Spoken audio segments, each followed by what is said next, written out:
FreshPod is created for industry professionals and is intended for educational purposes only. This content is not designed for patients or consumers.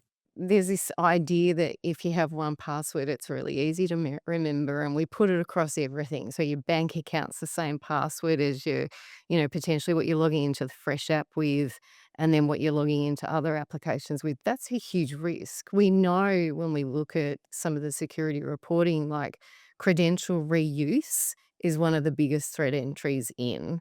So that's someone just having the same password for a bunch Same of staff. password, easy pickings. Welcome to FreshPod, a supportive podcast community from Fresh Clinics, created especially for healthcare practitioners and clinic owners. I'm McGlynn, and as always, I'm joined by Fresh Clinics co-founder and all-round bloody legend, Dr. John Delaney. Hey, Loz. Hey, everyone. As always, our goal here is to help you build a business that's not just successful, but safe, sustainable, and set up properly behind the scenes. And today's episode is one of those you don't really realize how important this is until something potentially goes wrong kind of conversations. We're talking about security, privacy, and protecting your clinic, but in a way that's actually practical and not overwhelming. Understandably, most clinic owners didn't start their businesses thinking about cyber risk, data breaches, or patient privacy systems. Exactly.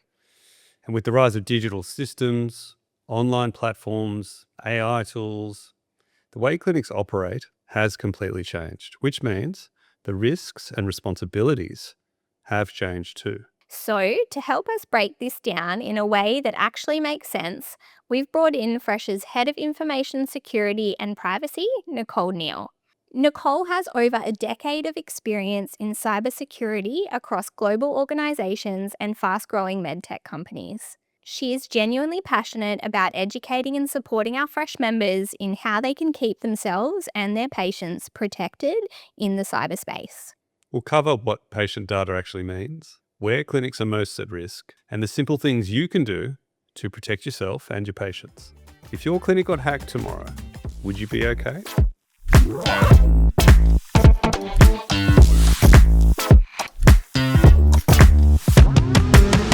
So Nicole, thanks for being here. I'm really pleased to have you.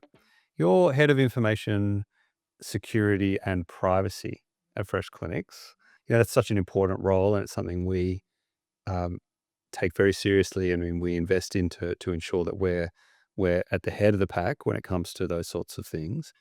For people who might not have worked in an organization that has a head of information security and privacy, what's your job? Like, what do you look after? What keeps you up at night? And what are you proud of around what we're doing at Fresh? So, Head of Information Security and Privacy is owning end-to-end the security of the organization. So, the people within the organization, as well as our application, so the Fresh app. I've been in security for a number of years. I've had a vast amount of experience working at pharmaceutical companies, CPaaS players, so SMSing, and now in the medical space, which I thoroughly love. So prior to being at Fresh, I was at a medical tech company that provided an epilepsy monitoring solution. And then I've come to Fresh, and I just love this space that we have here at Fresh. I feel like we are very supportive of members and looking after them. So, yeah, my role will be securing data, looking at what data we collect, how we're protecting that data, making sure that we've got, threat monitoring in place, understanding emerging threats, that sort of thing, and then putting in the security controls around that to protect the information we hold. And of course, I'm sure all listeners would understand this, and you understand it better than most, but we work with patient data. So it's not just the information security that's required of a business that's dealing in ordinary sorts of data. We're dealing with patient data, medical records. Do you mind just expanding a little bit on that, patient data and the time that we're in right now, and, why this is a particularly good topic for clinic owners to be across? Yeah, so I think it's really important just to define what we're talking about when we talk about personal information and then health information. So with Fresh, we have, we collect things like name, addresses, date of birth, email addresses, mobile numbers, etc. So that sits in that personal information space. And then separate to that, medical information. So that's treatment notes, medical history, before and after images of patients, which is in an aesthetic space, very sensitive information. And we also support, from a US perspective. So when we look at health information from a US lens, we're then bringing in regulations from HIPAA, which is a Health Information Portability Accountability Act. And so it's really important that we protect that information that is specific to the health of the patient. So it's not just only the sensitive stuff. It's actually really critical that we're protecting that information And as there are well. increased consequences and so on built in around patient data, right? Sensitive health data, justifiably. And we'd know that from the hospital that there was such a high degree of sensitivity around patient data. And I'm pleased you mentioned photos. Photos represent documentation on the medical record, right? They are medical files. So if they're just hanging out on your phone or you're uploading them to some unsecure service, you're potentially at risk, right? Absolutely. So as a clinic, a member of Fresh, we act as a processor on behalf of our members. So our system is actually processing how that information is used. Under the Australian Privacy Act, our clinics would be considered controllers. So they're the ones that are collecting that information. They're the ones that are taking it from the patient and then putting it into our system. So their obligations under the Privacy Act are even stricter than what ours are, just due to the fact of how privacy regulations work. But certainly, yeah, there's a lot in there. And, I mentioned this to Lauren earlier. We're looking to potentially do some training for our members around their role, being a controller and Fresh being a processor. So it's certainly coming. We're going to be educating them and giving them some support in that space. Yeah, I guess just to talk to that a little bit more, because I think that that's a really interesting thing that as a member, if they were to say sit down with you over coffee and go, okay, like as a clinic owner, what in is my responsibility when it comes to the information that I'm collecting? And then what is it that Fresh is responsible for? Like if you could explain that. I know you said controller and processor, but yeah, if someone sat down and said, talk to me about it, what would you say? Yeah. So it's about using secure systems, right? And, if they're partnering with Fresh, they're already ticking boxes. So, the obligations are to ensure that they're protecting that information. So if you collect it, you need to protect it. How do you protect it? You put it into trusted systems like Fresh. You make sure that throughout its life cycle, so what you're collecting is what you need based on the the requirements of your job. And then how long you're retaining it for. So how long do you need to keep that information for? So, yeah, it's really critical. It's important that, their responsibility, which I think sometimes they do underestimate, that they do understand that they're aware of their obligations under the Privacy Act. I also think sometimes when you're running a clinic day to day, not that you're flying by the seat of your pants, but you're sort of like caught up in just your day to day operations, and you probably go about your day thinking, I'm fine, I'm operating, I'm open. What do you think some clinic owners might maybe misunderstand when it comes to, or underestimate when it comes to like their data and privacy? So data is money, right? I mean, when we look at ourselves and we think about our own data, it's a commodity and we want to protect it. And so when you put that into a more health perspective, it's even more identifiable. You're more at risk of that data ever being, accessed from a data breach. So, it's really important. Like, I can't stress it enough how important it is for that data to be protected. But I think, there's some simple things that clinics can do to make sure that they're putting in some good privacy and security practices. Don't overcomplicate it. Like, you don't have to be this technical guru. You just need to make sure you're making small changes over time that are putting in some layer of security. So things like two-factor authentication. That's where you will log into an application with a password, and then you'll have another form of authentication through your iPhone or etc. That straight away is going to help prevent some data breaches. You know, there's this idea that if you have one password, it's really easy to remember, and we put it across everything. So your bank account's the same password as your, potentially what you're logging into the Fresh app with, and then what you're logging into other applications with. That's a huge risk. We know when we look at some of the security reporting, like credential reuse is one of the biggest threat entries in. So that's someone just having the same password for a bunch Same of stuff. password, easy pickings, straight in. And then the last one is just security training, like being really aware, being cyber aware. And that doesn't have to be overcomplicated. It's things like don't click on a phishing link. Social engineering, particularly with artificial intelligence, is becoming so much more effective. I can pretend to put together a deep fake of yourself, John, and get somebody to make payment to an invoice. And so you've got to think about, don't trust something just because it seems credible. Think about what's happening. What are you being asked? What are the gut instincts that you're getting with those particular invoices or emails? Are there, bad guys out there who are trying to get information to then use it for some purpose? Like, I'm thinking, if I'm running a clinic in Geelong, I've got a small clinic, I see 50 patients a month or something like that. Am I really at risk here? Absolutely. Yeah. Oh yeah, absolutely. And what would happen? What could happen to someone like that? So, you've got to think of it that I'm making money by hacking you. Yeah, And as a bad guy. as a bad guy. So let's just say Nicole's the bad guy. I'm going round and I'm going, how easy is it to get into this room? How easy is it to get into this organization, and why? I want to get access to money. There's always that financial incentive. So the minute that they're in, the minute that they've got credentials, how can they escalate their activity within that clinic?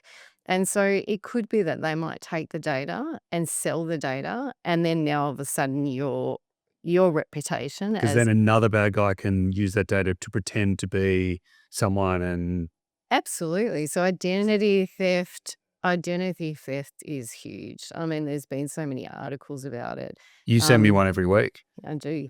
And the worst part is it's really hard to recover. So the minute that your identity has been breached, trying to recover that back and prove that you are who you are has actually caused a lot of people a lot of pain and grief.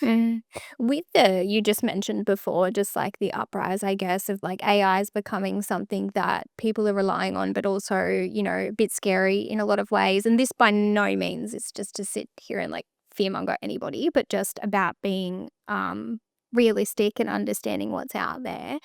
Um, you mentioned at Fresh, we offer a lot of support and training around this space, which we will continue to do. In the interim, like for anyone listening, if they were like, okay, cool, I need to learn about this. As a company, we're so lucky that you run a lot of internal training, but not everyone's a part of a company. Is there anything out there that you would recommend for somebody to upskill that's available, maybe through the government or online websites or support that's like reputable? Yes, so if we're talking AI, there's a heap of training out there. There's a lot of training. The AI in it is quite complex. One thing I will say is don't be afraid of it. Like AI is actually really powerful and it can be really helpful to members in their clinics. And so, first thing I would recommend if you can is just get a ChatGPT account, like get a free account. Put some email messages in there and just ask it, write this better or make this sound better, or even your treatment notes, you might want to put those in there and figure out how you can make the treatment notes better. I will caution, don't put any personally identifiable or health specific information that associates an identity.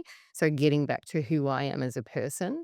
But certainly use AI. Don't be afraid of it. Certainly embrace it. And like I said, there is plenty of training out there, and we can certainly provide that to the members.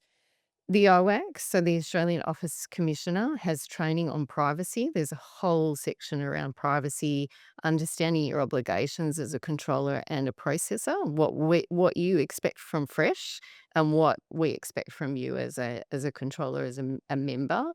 And then separate to that, there is Business Victoria. They do some training around some just general cybersecurity practices. Things like, what is a phish? How does it work? Things to look at in a phishing email.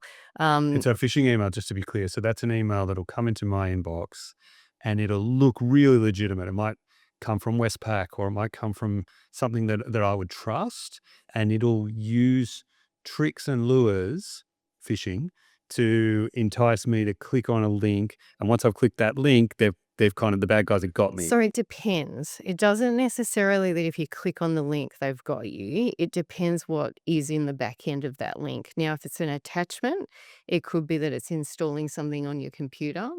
If it's a page, so a lot of what we see is username and password. So it will look like a Microsoft page or it will look like a Google page. And so you'll enter your credentials. You won't think anything different. You'll hit enter and then all of a sudden it will go, sorry, this didn't work. And they've got your credentials. So it's that sort of thing that happens. But, we've had it here where a lot of our members have received text messages. So there's all these acronyms in security, that's smishing. So you're using an SMS to phish. So if it looks fishy, it could be a phishing email or a smishing text. Yeah. But trust your gut. You'll know straight away. You'll get that feeling where you go, ooh, that feels a bit weird. Why would they be asking me that? Or I thought I paid that invoice, or who's that invoice coming from? That sort of thing. Like, trust your gut. And yeah. Running a clinic isn't just about treatments. It's everything happening behind the scenes that keeps your business safe, compliant, and protected. And that's exactly where Fresh Clinics comes in. From secure patient data handling to compliant workflows to medical oversight, there's a lot required to run a clinic properly. Most of it is invisible, but it matters because your patient trust, your reputation, and your business all rely on it. We've built Fresh to take that complexity off your plate so you can focus on your patient care, knowing that your foundations are set up for success. So, if today's episode has you thinking, I might need to tighten a few things up, head to freshclinics.com.au to learn more, because protecting your clinic isn't optional, it's absolutely essential. So it seems like it's this combination issue where it's there's a lot of risk, but also it's a bit unclear to most people, me included. And so it can be really easy to step in a trap unwittingly, right? Are there common mistakes that you see people make? Like I know, I'm aware that lots of our members keep medical notes in other platforms that they use, booking platforms or whatever. But I know that those platforms specifically in their terms of service say we're not set up for medical records, don't keep medical records in our platform. And I reckon most people wouldn't know that. So people aren't, deliberately cutting corners, but in the way that they're using their systems, they're exposing themselves to risk. Do you see that, or how do you approach that? Absolutely. So I do want to caution everybody that no one is immune to a cybersecurity incident. I've had a friend of mine that got done by a romance scam, and her job is actually in security awareness. And so, this type of thing can happen to anyone. So firstly, So first of all, don't blame yourself. don't blame yourself. Like, if it happens, get advice as quickly as you can to recover, right? That's the most important thing. Fixing brand reputation, rebuilding your business. So that resilience piece is really critical. In terms of like vendors, so this is a vendor conversation, and third party risk. So that's where a threat is coming through another vendor. So, you've got to be really careful what systems and applications you're using, and always read the terms and conditions. I know we all, avoid that because they're always lengthy. But, we're here to support. Like, Fresh has always been in that space where we want to support our members. So if they need advice and guidance, we're here. We can offer that support. But I would recommend don't put anything into a system um, where it's not meant to be stored. So if you're thinking sensitive information, health information, put it in a trusted system like Fresh. Don't Specifically, we're set up for health information. exactly. We've got all the right infrastructure to ensure that it's stored correctly. Absolutely, we have. Yeah. Yep, we've But got but the equally, right. you wouldn't put credit card numbers in Fresh because we're not set up for that sort of stuff. Exactly, and that's where you would use a payment solution to manage that. And that's where we like, in as much as we're talking about, privacy and security and the obligations there is a separate, regulation around credit card information, how that's stored and how that's protected. So, we Fresh has made sure that we're engaging with the right companies to support us and providing that security layer that we need to ensure that we're delivering a really protected product and Yeah. we're protecting the data through its life cycle. Yeah, great. As a clinic owner, you JD just mentioned, booking systems, you've got the Fresh app. People might also sign up to a bunch of random stuff, like marketing tools, AI tools, as you mentioned. And sometimes people also forget what they sign up to. What would you say to somebody if they were like, oh my gosh, I'm signed up to a million things, like I don't even know what I'm a part of, to protect themselves and their business? Is there a way that you would recommend they consolidate that, or what should they consider when they're looking to, sign up to that next, subscription or, something for their business? Yeah, it's a difficult one because there's no solution out there that you can easily run a report off. I would just recommend, and I do this quite often because I get a lot of emails through different security products, just writing down what you're getting and then unsubscribing if you don't need it. It's kind of like, I don't know if you guys know of that. Does it give you joy method? It's a similar sort of thing. Are you getting joy from it? If you're not, then get rid of it. But certainly list everything out and then, work through that. But you're certainly not going to be able to eliminate everything. There'll be things that will pop up that you haven't heard of. And then you'll go, oh, yeah, I don't need that. We can get rid of that. Is it increasing your risk of exposure? It depends on the particular, product or subscription that you've signed up for. Um, there is a website called Have I Been Pawned that you can go to. So PWND. I'm glad you spelt that out. Yep. So it's actually built by a security leader, and the idea is you put in your email address, and it will tell you if your email address has been used in any data breaches. So you can quickly find out. I mean, the common ones are things like LinkedIn, because that was one that got breached years ago. But take it with a grain of salt what you see in there. But if you're getting a lot of hits back on your email address, then I'd highly And I recommend definitely have a change it. Hotmail email address that I set up in high school that is my dodgy subscriptions email. I'm like, I'm just going to subscribe to all those stores that always want your email to log in. I'm like, I just give them that, and I know it's just going to fill up with junk, and Yeah. it's fine. Yeah, perfect. That's perfect. It's a good way to manage it. It sounds like email represents a bit of a front line in risk, and the advice that I'm hearing is, tread cautiously, and anything that is unfamiliar, be very careful around. What about real world physical risk? Like, um, I'm thinking about Wi-Fi networks inside your clinic, or people bringing their own devices in, or um, the other one that comes to mind is like your laptop and antivirus software and things like that. Like, we're fortunate to have your expertise in our company, but again, I'm running a clinic in a suburb of Perth. It's just me and maybe someone at the front desk. I don't have the infrastructure or the expertise to set up these robust security settings, but I still need Wi-Fi in my clinic, and I still need to be able to, everyone has a laptop and whatever, how do I manage that sort of stuff if I'm by myself? Yeah, good question. So Wi-Fi, I would recommend, and you should do this out of the box with any piece of equipment that you're putting into a clinic, changing the default password straight away. Because Wi-Fi can easily be hacked unless you go and put that security layer in there. I would make sure if you're offering it, and this is the question, if you're offering Wi-Fi to your patients, separate the Wi-Fi that your patients are using versus the Wi-Fi that you've got your network systems on. because you don't want there to be any opportunity for them to jump on and look at patient information. So that's like when I log in, it'll say, Jane's clinic guest. Yeah, okay. That sort of thing. Patching. I mean, the most important thing you can do, a lot of companies release vulnerability updates. Running updates whenever you get recommended to patch something, be it on your iPhone, be it on your computer, run your patching. When we look at things like antivirus solutions, and I'm a great believer that you should have them on your computer, I always look at it like an antibiotic. For the computer, it's inoculating it from getting infected with a virus. And so there's things like Bitdefender. That's a really cheap one in terms of cost, but it can do what's needed for a clinic. We use CrowdStrike here, which is like the gold standard.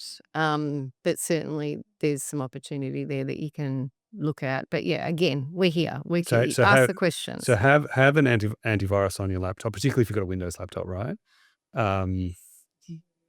So have an antivirus, and Bitdefender seems like a good one to look at.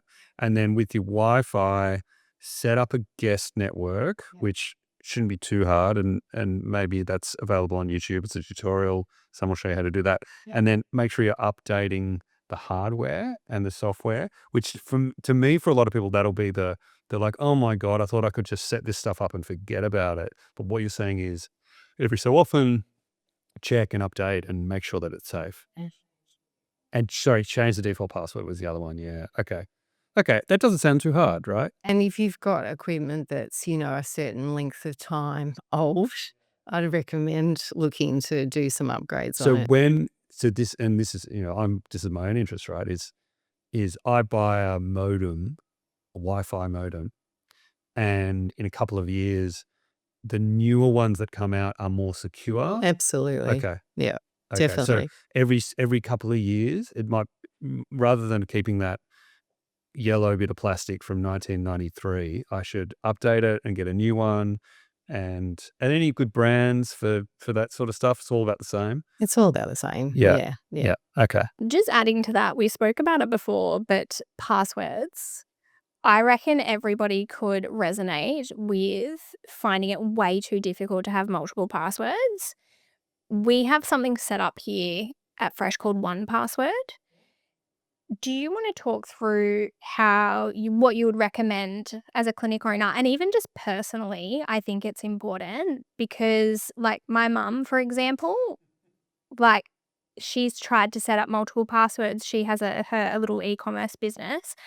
But she writes them all down like in her phone or somewhere that also could be quite exposed. So I think that's one that probably people just go too hard basket. And look, a password manager, 1Password is what we class as a password manager. They can be a bit hard to get your head around, but once you start embracing it, they're absolutely fabulous. So the way that I liken a password manager is like a filing cabinet. So you have one key that opens that filing cabinet, and that's the main password you need to access Password Manager. And then once you open a drawer, there will be folders in the drawer, and each of those folders will contain a password for that application. And so the beauty of 1Password is it will do things like strong passwords. When we talk strong passwords, we're talking about the longer the better. Upper, lowercase, numbers, symbols, etc. We need to get away from password 123 and doing an exclamation mark at the end or at the start, easily guessable. They can be breached with. You could tell exactly how long I'd been in New South Wales Health because of the number at the end of my password. So it got up to like, whatever the word was, bananas. But it got up to like bananas 23. You knew I'd been there for 23 sets of 3 months because you had to change the password every time. Everybody knows. Yeah. So it's what we do because we try and make life easier for ourselves. Because we've set up systems where passwords are hard for humans to remember but easy for computers to crack. Yes. Yeah. So a password manager will help with that. But remember, hackers don't hack systems, they hack people. So all I need is your password to get into your system. And once I'm in, I'm in. So highly recommend using a password manager. There's LastPass, 1Password, there's a few others. And then there's default in, I use a Apple computer, and Safari has a default password Which generator, works and really well, as with your phone. Yep, they work really well. Yep. yeah, and just remembers it for you, so you Absolutely. don't have to. And then you don't have to worry. You just press the button, it logs you in. Yeah, so good. And that's fine from a security perspective. Like, we get a bit worried that that's doing that, but it's got the right security in place to provide that Well, and if it's on mechanism your phone, it's like you got the biometric security on your as face and all well. that Yep. stuff. Yeah. We've spoken a lot about the practicalities. I'm interested also sort of in some of the philosophical, like where does patient data protection sit in the scope of practice of a healthcare practitioner? Because it doesn't sound to me like, I mean, it's certainly not taught, although privacy is taught a little bit in your various degrees, but this space advances so quickly, and it seems like the bad actors are skilled technical experts in getting that information out, and on the other side of that is potentially me, who doesn't really know what it means to be secure, and I'm just trying to run my business and go about my day. So how does this sit in what being a good clinician looks like? It's obviously important. How can I make sure that that represents part of what I'm doing? The thing that I think is that it's good clinical practice as well as good security practice. So you're enabling that trust back to a patient, like you're giving them that confidence that you're taking their data and looking after their data and managing it well. Well, they're giving it to you, assuming that you're going to be doing that, right? Exactly. And so you need to be in a position where you can feel confident that you are doing that, as opposed to just thinking you're doing that. So, um, ask the questions like, speak to us if you need to, and we can provide, that level of confidence. But certainly you'll see over the course of the next, 6 to 12 months, the level of changes that we're making both to the technology and to our security to ensure that it is more robust. We're constantly, upgrading and making sure that we're looking at threats. And as I mentioned before, the emerging threats are certainly coming. And so we need to be on top of that. We need to make sure that we're keeping things secure. Yeah, and that's we being fresh. So that's we are able to pool our resources to ensure that the tech we're building is state of the art, and that the security we can wrap around is state of the art. From from selfish perspective, right? We don't want to have a data breach and all of the downside consequences of that. But also, I mean, that's just good clinical practice. We have a responsibility to our patients that extends far beyond just the treatment room.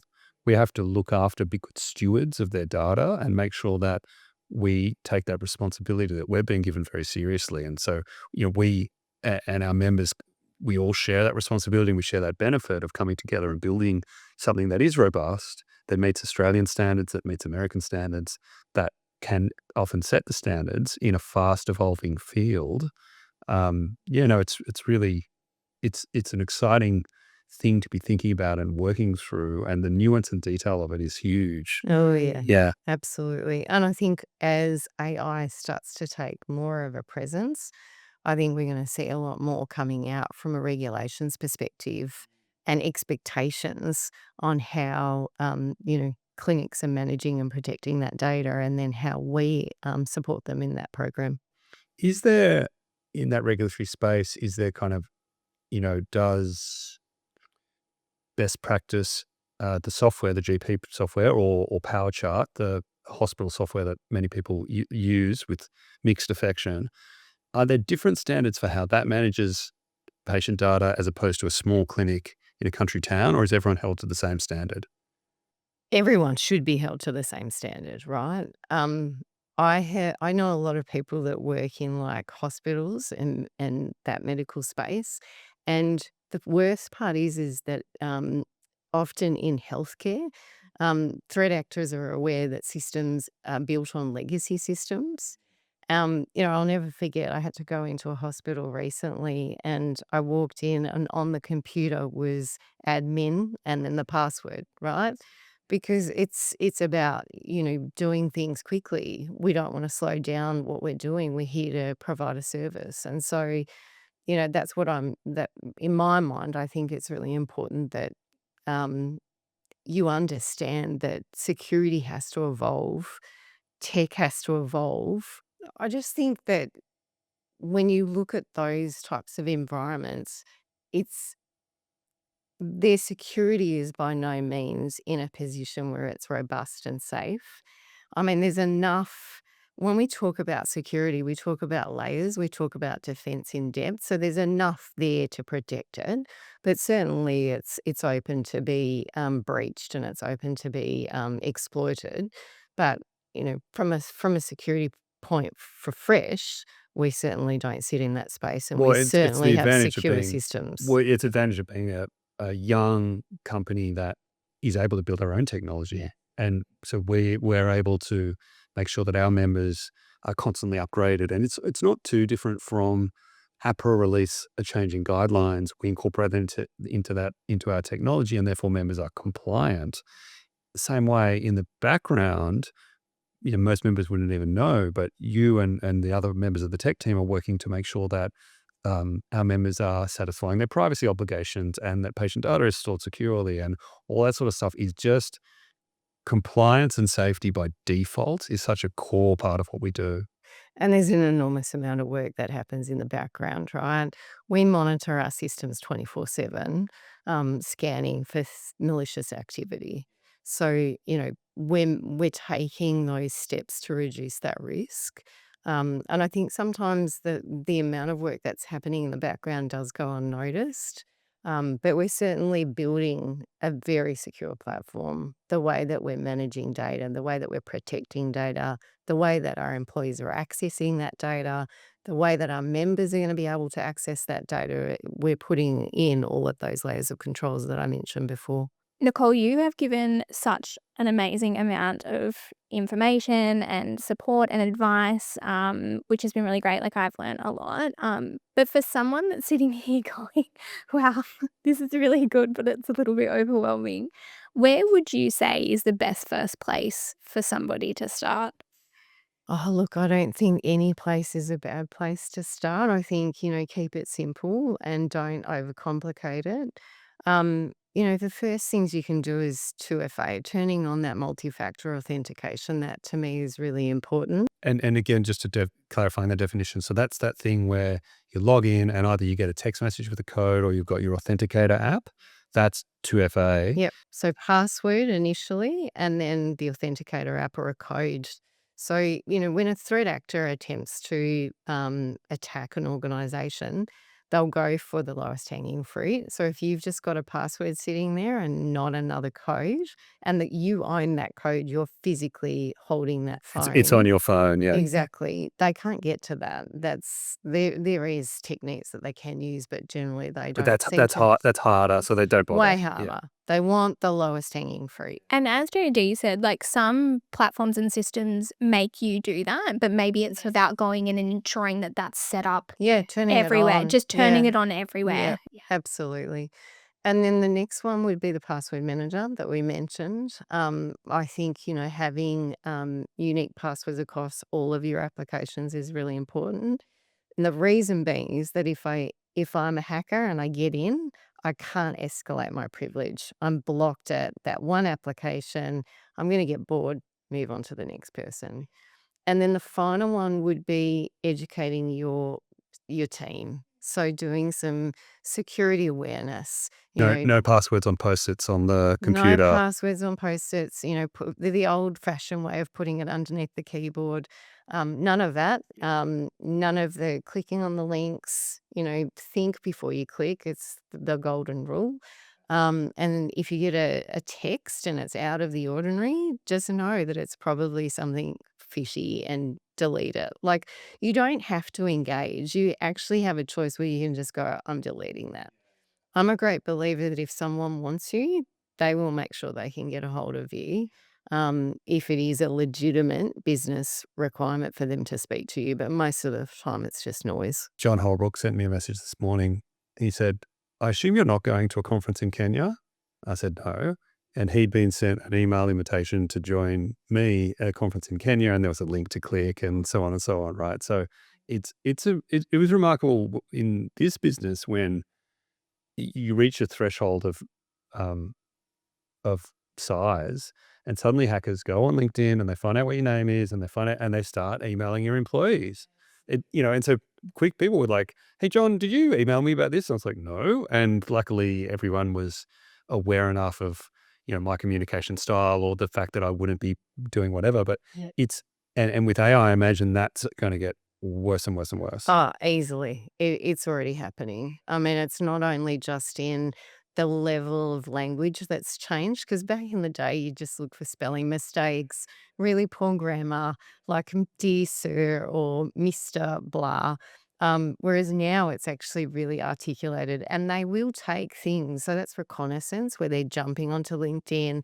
They'll take articles that you've written because they'll know your language and your tone, and then they'll use that to craft very convincing emails. And then they're going to the next level of deepfakes. Yeah. So What does that mean so- again for the uninitiated? So that would be taking, and they only need, I think it's 5 seconds of your voice, and they can use a picture. So they could use a don't- podcast, for instance. They can use a yeah. podcast. They don't need to, actually have a recording of you. They just need voice of 5 seconds and your picture of your face, and then they'll craft a message that seems convincing enough that people will believe it. Goodness me. We have a few member questions, and maybe this can become a little recurring segment, Loz. Yeah, I'm into it. People send through questions they want to know about data. Long-time listener, first-time caller stuff. This is great. So a couple of these questions, and no particular order. So one member asks, what does our privacy policy need to say for our bookings system? And I'll caveat that by saying you're not a lawyer and this is not legal advice, but in the general, what's important for people to cover off? Yes, so we're actually helping some of the clinics put together a privacy statement. So it's actually a privacy statement that will be front facing. Privacy policy is an internal document. But the important thing with a privacy statement is you need to list what information you're collecting.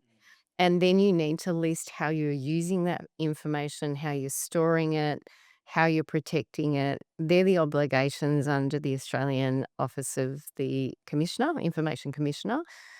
So you can jump onto their website and it will show you as well. I think they even give you a template that you can use for a privacy statement. But certainly be really clear. What are you collecting? Why are you collecting it? When we look at privacy, we always want to focus on the less is more. So don't collect it if you don't need it and delete it when it's no longer required. And so that was the Office of the Privacy Commissioner? Yep. So OIAC or OAIC. I always get it wrong. Yeah, okay. Yeah. Google both and There's see what happens. so many acronyms. We'll put a link in. But yeah, so there's help there, there's templates there. And we might if Well, we're actually, and I mentioned this to Lawrence. We're actually putting together some privacy training for our members. So that's going to include giving them an example of a privacy statement for their clinics, explaining what they're collecting and why they're collecting it. So that's definitely coming, and we're also going to be doing some training for them on that as well. Okay, great. Stay tuned for So that. stay tuned. Yep. Watch this space. Yeah, cool. All right, another question. I feel like we've answered some of these, but this is cool. It's good to know that we've answered the questions. But can my business expose me personally? Again, I'm not a lawyer. Yeah. I will stipulate I'm not a lawyer. I would recommend you get legal advice on that question. But yes, you can potentially be in a position where you are liable, depending on, from a data breach perspective. So we're only talking data breach here. But if you do suffer a data breach, you can be held. And I'll also highlight, as a clinician, you're held to standards under APRA's guidelines and under Nursing Midwifery Board of the Medical Board of Australia. And so there are individual culpabilities for a practitioner who doesn't take due care with patient data. Absolutely. And so, if you are in that position and you have suffered a data breach, please let us know. We should be informed.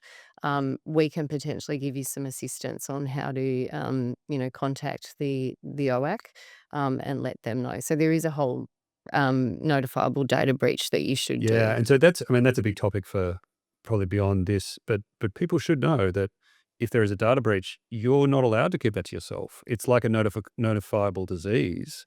in healthcare, you're obliged to report it to the authorities, which is the Office of Information Commissioner, and people should know that. So that'll form part of probably the training that we've got. Absolutely will. Yes, we will be covering that as a part of the training. Okay, my turn now, Loz. A clinic owner asks, what responsibility does a clinic owner have when it comes to storing and protecting patient data? Sort of links to the previous question, but I guess, if you had an overview for someone who wasn't a clinician but a clinic owner, it's up to them to make sure that they are storing data appropriately, that they have a privacy statement. Yeah, so it gets back to their obligation as a controller of that information. So I really want to be specific around responsibility.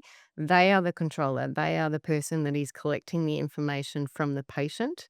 So their responsibilities are slightly different to Fresh because we act as a processor. And again, we have different responsibilities. But we do a lot of the heavy lifting for our members. We are looking after that data. We're protecting it so they can have that level of confidence with us. But certainly, as you mentioned, getting back to if there is a data breach, they need to make sure that they notify that, let us know. We can support them in that program. But yeah, there are responsibilities there as a controller. We did touch on this before, but how would I do an audit of all my current systems? I feel like I've signed up to so many random things. So we did speak of the porn PAWN site. Yes, have I been informed? So yeah, I mean, it's writing everything down. So the first thing you do when you're looking to clean something up is you sit down and you audit. You audit what you've got. There, as I said, there's no solution out there that makes that process any easier for you. There's an app that we could all develop, maybe make some money. But yeah, certainly write it down, figure out what you need, what you don't need, and then, as I said, if it doesn't bring you joy, get rid of it. And it might be a Marie Kondo. I was trying to remember the name. That's the Spark Joy lady. It might be, maybe she can have a secondary career in security In audit. security, Yeah. yeah, there you Feng go. Shui and security. I like it. It might be the case that simplifying systems can benefit greatly in all of that, right? So Reduces risk, right? reduce risk. So, why have 5 systems when you can consolidate down to 3? Get rid of, don't have MailChimp and HubSpot and just having that. Have the one that does what it needs for you and for your clinic. It might be an idea, part of our training, if we could, we'll think about this offline, Nicole, but maybe some sort of generalized architecture of people are going to need a payment system and a booking system and electronic medical record system, Fresh. And, they might need a email system and whatever. And we can sort of work out that people can then tick off, I have the one of each of those. Yes. And everything else I probably don't need. Yeah. Anyway, we can And work on that. remembering antivirus. And then, yes, so an And antivirus patching. software and patching. Can't emphasize it enough. Patch. Get your password manager. And yeah, make sure you've got MFA enabled. That's wonderful, Nicole, and thanks for spending time with us. My key takeaways are you are part-time lawyer, part-time coder, part-time ethicist, and full-time legend, and you contribute so much to the safety of all of our members without them even really knowing who you are. And so it's wonderful to be able to give them some idea of that. But also the other takeaway I have is it's a complicated topic that is deep and wide, but actually to start and do some really basic things doesn't sound that hard and could really save a lot of trouble in the future. Absolutely. Yeah. I'm going to, a bit low-key echo what JD just said, but I think just don't overcomplicate it is Don't my overcomplicate it. takeaway. Because even when we were sitting down to have this conversation, I was like, man, cybersecurity is not my wheelhouse. But I also want to echo and say it is so amazing to have someone like yourself, Nicole, that's not only very good at what you do, but there's not a lot of female leaders in this space when it comes to cyber and data. You've actually won very humbly a number of awards and accolades for what you've done in this space. And I also really love that we got to spend some time speaking before, and you are a true empath when it comes to our members. And again, JD did say this, but there's a number of ways that you've helped members in individual cases since you've joined us. And I think that really just echoes to the kind of support that you want to provide within the Fresh community. So thank you so much. Absolutely. So I just want to leave on, if anybody wants to reach out, they can contact us through privacy@freshclinics.com if it's a privacy related question, or security@freshclinics.com if they've got some security questions. But we're here to help. I think out of this conversation, I'm super excited about putting some training together around some security best practices. I think that will be fun. Yeah, wonderful. That's such a great shout out, and do reach out. Any members who are interested, it's something that we're more than happy to provide. We all share that responsibility and that clinical obligation to protect patient data. So don't be shy. Yeah. Thank you so much, Nicole. We've really enjoyed it. Thanks, Nicole, for joining us. Thank you. Thanks.